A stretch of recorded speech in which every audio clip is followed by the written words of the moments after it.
Witnessing my son's troubling moment, a true infidelity story. I am Emma Carter, 48 years old. I am happily married and live with my son, Noah Bennett. One night, nestled in a luxurious villa by the serene seashore of Kanagawa Prefecture, I etched an indelible memory that will forever linger in my life. As a night shift nurse, I often grappled with loneliness and exhaustion. Yet amidst these struggles, I took my son to the villa for a bowling tournament. Little did I know, an unforeseen incident would occur, one that altered the course of our relationship forever, forcing us into an emotional turmoil that tested our bond. Life had become a monotonous cycle. My days revolved around work, returning home, surrendering to sleep, then waking to repeat the same routine. That was my existence. But then, a delightful change arrived: bowling. It might sound trivial, but I joined a league last year and, to my surprise, discovered a remarkable talent for it. After months of practice, I was selected for a tournament 3 hours from Kanagawa. The excitement made me feel alive again. Yet reality soon struck me. Noah Bennett, my teenage son, couldn't be left alone for the weekend. In the past, when I was absent, a friend of his had crashed a truck in the garage. I couldn't risk it, so I brought him with me. We stayed in an opulent villa along Inashima's coast. The white marble floors, the shimmering Pacific visible through glass windows, sleek modern furniture, a private pool, and a spacious terrace. It was paradise. Noah Bennett tossed his luggage onto the floor and collapsed onto the sofa. I gently roused him. "I'm going for breakfast. Want pancakes?" He snorted under his blanket. "Yeah, pancakes." I chuckled, realizing he was already awake. The villa's restaurant offered a lavish buffet: rubbery eggs, crispy bacon, inexplicably dry mini muffins. Noah Bennett drowned his pancakes in syrup while I chose an omelet. We ate in comfortable silence, the morning sun glinting off Inashima's bay as the sea breeze drifted in. "Want to do something before the tournament?" I asked. His eyes lit up. "There's a mall nearby. Maybe GameStop has something good." The mall was chaotic, but Noah Bennett's enthusiasm was infectious. Amid the crowds of Kamakura, we found the vintage game he'd been searching for. The $60 price tag startled me, but his grin was irresistible. I handed over my card. "Thanks, Mom." His smile made it worth it. As we wandered the shops, memories of my own teenage rebellion resurfaced. For a moment, I felt young again.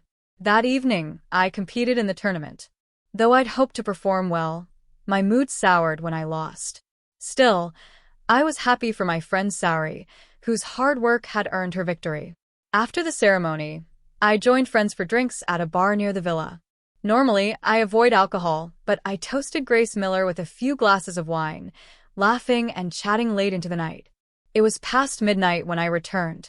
Noah Bennett was asleep, the TV casting a faint glow. I changed into pajamas and slipped into bed. The room swayed slightly. Whether from the wine or exhaustion, I wasn't sure. My mind buzzed with thoughts of the tournament, my son, and life's complexities. Then, from Noah Bennett's bed, I noticed movement. I noticed Noah Bennett shifting uneasily under his blanket, as if troubled by something. At first, I thought nothing of it. Teenage boys, after all. He must have believed I was asleep, moving cautiously. But as I watched, a deep sense of maternal worry stirred within me. I knew something was wrong. Yet the heavy wave of concern washed over me. 10 minutes passed, and emotions I'd never felt before overwhelmed me. The wine clouded my judgment. "Are you okay? Do you need to talk?" I whispered. I considered pretending to sleep if he refused, but he didn't. The air thickened with tension. Morality and societal expectations faded as I stepped out of myself. My legs trembled. The TV's glow painted shifting shadows on the wall. I sat beside him and gently called his name. Shock silenced me. My hands betrayed my hesitation. It was as if I were seeing him not as my son, but as someone lost and needing comfort. I placed a reassuring hand on his shoulder, feeling his tension and sadness. "I'm here for you," I whispered softly, offering comfort. I moved closer, the air filled with unspoken worry and tension. Confusion and guilt clashed within me. Afterward, silence swallowed us. I whispered empty words, knowing they meant nothing. Emotions tangled, shame, sadness, confusion.